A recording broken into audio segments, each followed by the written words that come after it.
Hey there, this is Tim. I decided to try something new today.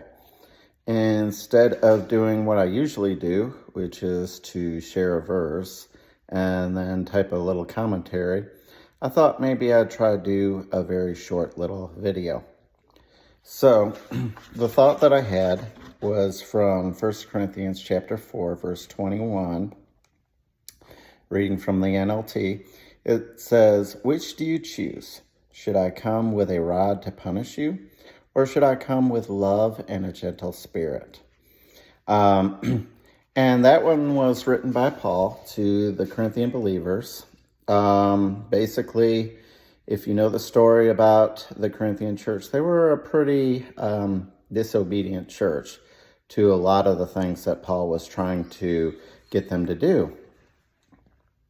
And what Paul is actually communicating to the Corinthians is he says, you get to choose how I talk to you. Do you want me to talk to you mean and rough, or do you want me to talk to you with gentleness and kindness?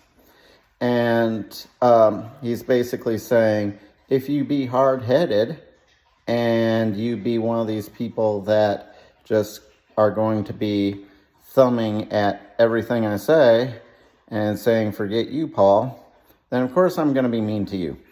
But if you be tenderhearted, if you be responsive to God's commands that I'm speaking to you, then I will come to you with a gentle spirit. And that's not only true with Paul and the Corinthians, because Paul was actually speaking on God's behalf. It's actually true to a lot of us Christians as well. When God is dealing with, when in our hearts with something, we got one of two basic choices.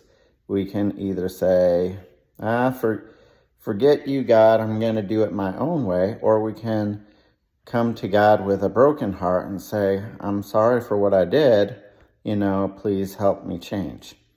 And so that was basically the same message that Paul was communicating to the Corinthian churches as God actually speaks to us today. We actually get to choose the way that God communicates to us. And God always wants to choose the gentle way. He doesn't want to choose the rough way if he can avoid it. I often like to think of the way God communicates to us as being sometimes the way that I communicate with my dog. When my dog is gentle and tender-hearted, I try to be gentle in reply. But if my dog is got one of those willful streaks going, and she's like, I'm going to do things my way, then I have to be a little bit more sterner with her.